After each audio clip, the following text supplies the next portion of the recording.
Media మిత్రులందరికీ నమస్కారం. ఏదైతే మైక్రో ఫైనాన్స్ పేరిట ఈ సుబ్బు అనే అడ్వకేట్ ఎవరైతే ఉన్నారో ఆయన నా మీద చేస్తున్నటువంటి ఆరోపణలు ఏవైతే ఉన్నాయో అవన్నీ ఫేక్ అలిగేషన్స్. నిజంగా నేను ఇందులో ఇన్వాల్వ్ అయి ఉంటే గిన నేను ఎక్కడికైనా రావడానికి సిద్ధం. నేను ఎక్కడ ఏ పోలీస్ గడపలైనా ఏమంటారు కోర్టు గడపైనా తొక్కడానికి సిద్ధం. నేను ఇందులో నన్ను ఇన్వాల్వ్ అయినావు అని చెప్పి తేలిస్తే నేను ఏమన్నా చేయడానికి సిద్ధం. ఇన్వాల్వ్ కాలేదని తేలిస్తే మీరేం చేస్తారు? మీడియా మిత్రులు అందరూ కూడా, నేను మీడియా ఫ్యామిలీ నుంచి వచ్చాను, మీరందరూ ఏం చేస్తారు నాకు మాట ఇవ్వాలి. ఆయన ఇవన్నీ తప్పుడు ఎలిగేషన్స్ వేస్తున్నాడు. ఒక బంజారా గిరిజన ఆడబిడ్డ మీద కష్టపడి 14 ఏళ్ల నుంచి ఒక్కొక్క మెట్టు ఎదిగి పోయినటువంటి ఆడబిడ్డ మీద ఆయన ఈ ఫేమస్ కోసం కేవలం బిగ్ బాస్ కి వెళ్ళాలి, శ్రీముఖి అంటే క్రష్, ఫేమ్ అవ్వాలి. ఆయన ఒక భరతనాట్యం డాన్సర్.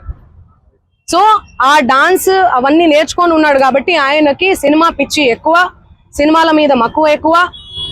దానివల్ల నా పేరు వాడుకొని ఆయన ఫేమ్ అవ్వాలని చెప్పి ప్రతి ఒక్క మీడియా గడప తొక్కి ప్రతి ఒక్కరికి అడిగి ఇంటర్వ్యూ తీసుకోండి అని చెప్పి లేనిపోని అలిగేషన్స్ అన్ని కూడా నా మీద వేస్తున్నాడు.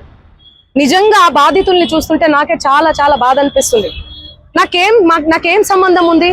ఈ చేతి నిండా పనులే ప్రజల ఆశీర్వాదాలతో, మీ అందరి ఆశీర్వాదాలతో ఈ రోజు మీడియా లేకపోతే నేను లేను. ఇండిపెండెంట్ గా ఎదిగిన దాన్ని, నేను మీ చేతులల్లో ఎదిగిన దాన్ని, మీ చేతులలో పెరిగిన దాన్ని నేను ఎందుకు చేస్తాను? నేను అక్కడి నుంచే కదా వచ్చాను. ఎక్కడి నుంచి అయితే వచ్చాను వాళ్ళ పొట్ట నేను కొడతానా? నిజంగా నేను బాధితుల తరపున గట్టిగా నిలబడుతున్నాను. ఎవరైతే నా పేరు యూజ్ చేసి చీట్ చేసి ఎవరైతే వాళ్ళ దగ్గర నుంచి డబ్బులు తీసుకున్నారో వాళ్ళని కంపల్సరీ కఠినంగా శిక్షించాలని నేను పోలీస్ శాఖను కానీ కోరుతున్నాను.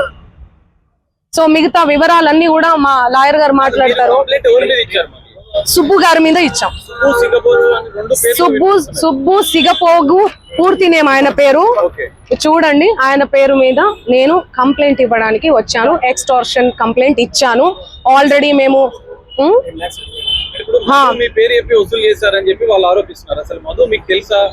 నా మీద ఎవరెవరో ఆరోపిస్తారండి. ఎవరెవరో వస్తారు, ఫోటోలు దిగుతారు.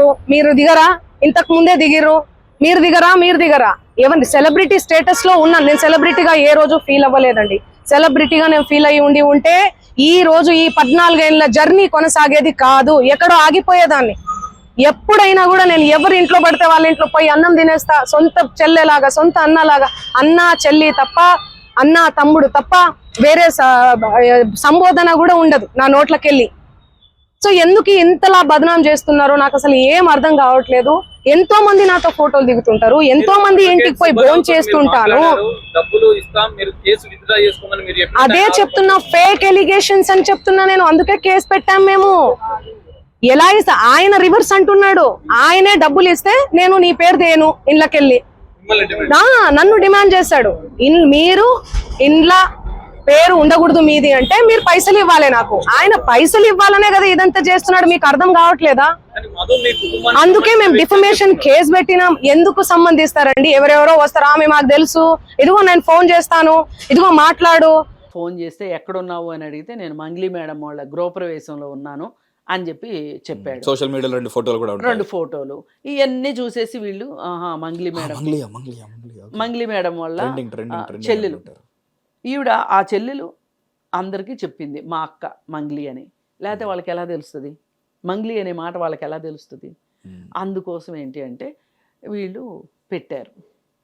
సరే, ఇప్పుడు మనం పెట్టించిన వాళ్ళకి తప్ప పెట్టిన వాళ్ళకి తప్ప అని చూస్తే చట్టం మట్టుకు ఎవరైతే పెట్టించారో, ఎవరైతే డబ్బులు తీసుకున్నారో వాళ్ళే నిందితులు చట్టం దృష్టిలో. కాకపోతే మనం 2వ యాంగిల్లో మాట్లాడేటప్పుడు మాత్రమే వీళ్ళ గురించి మాట్లాడతాం. వీళ్ళ అమాయకత్వం గురించి, వీళ్ళ అత్యాశ గురించి, వీళ్ళ దురాశ గురించి మాట్లాడుకుంటాం.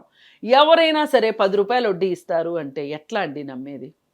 10 రూపాయలు వడ్డీ ఏం చేసి ఇస్తారు చెప్పండి? ఇవాళ బ్యాంకులకి బ్యాంకు వడ్డీ కట్టడం కూడా కష్టంగా ఉంది జనాలకి. వ్యాపారాలు అలా ఆ తీరులో ఉన్నాయి.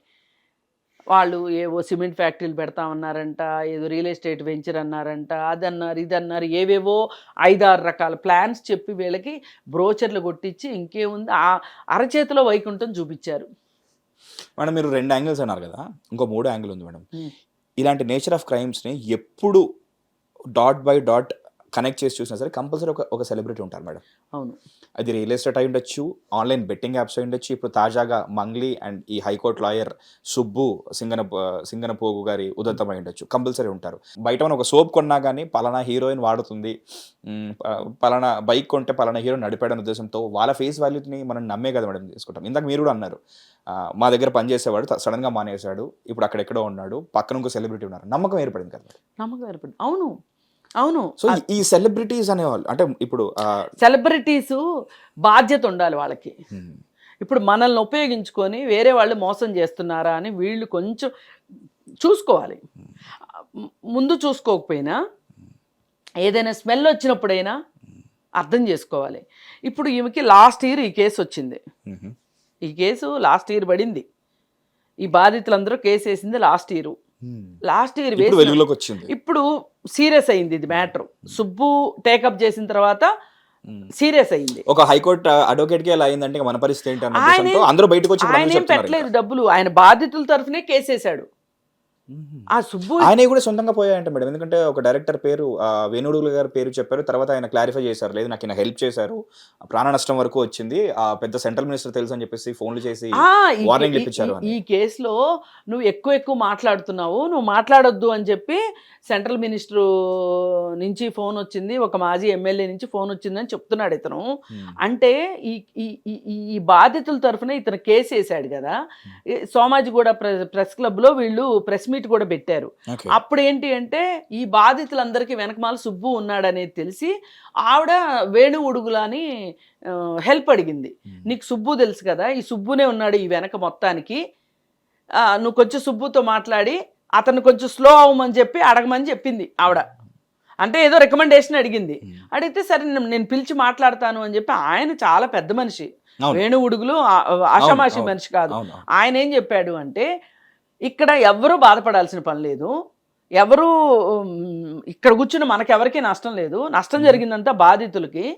ఇప్పుడు ఆ వసూలు నీ పేరు చెప్పి వసూలు చేసిన అతను ఎవరైతే ఉన్నాడో అతనికి గట్టిగా చెప్పి బాధితులకి న్యాయం చేయించు, ఎలాగో నీ పేరు వచ్చింది కాబట్టి అని మంగ్లీతో ఆయన డైరెక్ట్గా చెప్పాడు. ఇప్పుడు సుబ్బును కేసు విత్డ్రా చేసుకోమని వేణు ఉడుగులో ఎట్లా చెప్తాడండి? చెప్పలేదు. ఇంకా ఆయన క్లారిఫికేషన్ ఇచ్చారు ఏంటంటే ఆయన నాకు హెల్ప్ చేశారు, అనవసరంగా పేరు లాగారు, ఆయన ఏం లేదు అని చెప్పేసి తర్వాత క్లారిఫికేషన్ వచ్చేసింది. అవును. బట్ ఇప్పుడు మొత్తంగా ఉచ్చు బిగుసుకుంది మాత్రం మంగ్లీకి. ఇప్పుడు వేణు ఉడుగులు ఏం చేశారండి, ఇదంతా జరిగిన తర్వాత ఆయన పేరు బయటకు వచ్చేసరికి ఆయన మీడియాని పిలిచి మాట్లాడారు, ఒక ప్రెస్ నోట్ కూడా రిలీజ్ చేశారు, ఇది జరిగింది నాకేం సంబంధం లేదు అని. మరి నువ్వెందుకు చేయలేదా పని? మంగ్లీ ఎందుకు చేయలేదు? నిజంగా మంగ్లీకి సంబంధం లేకపోతే లాస్ట్ ఇయర్ చేసి ఉండాల్సింది మంగ్లీ ఈ పని. నా పేరు చెప్పుకొని కొంతమంది వ్యాపారం చేయాలనుకుంటున్నారు, నా పేరు చూసి ఎవరు మోసపోవద్దు, ఆ బిజినెస్ చేసే వాళ్ళకి నాకు ఏ విధమైన సంబంధం లేదు, మా చెల్లెలే కావచ్చు కానీ ఆమెకి నాకు ఈ బిజినెస్ విషయంగా నాకు సంబంధం లేదు అని చెప్పి నువ్వు స్టేట్మెంట్ ఇచ్చుంటే ఇవాళ నిన్నెందుకు అడిగేవాళ్ళు?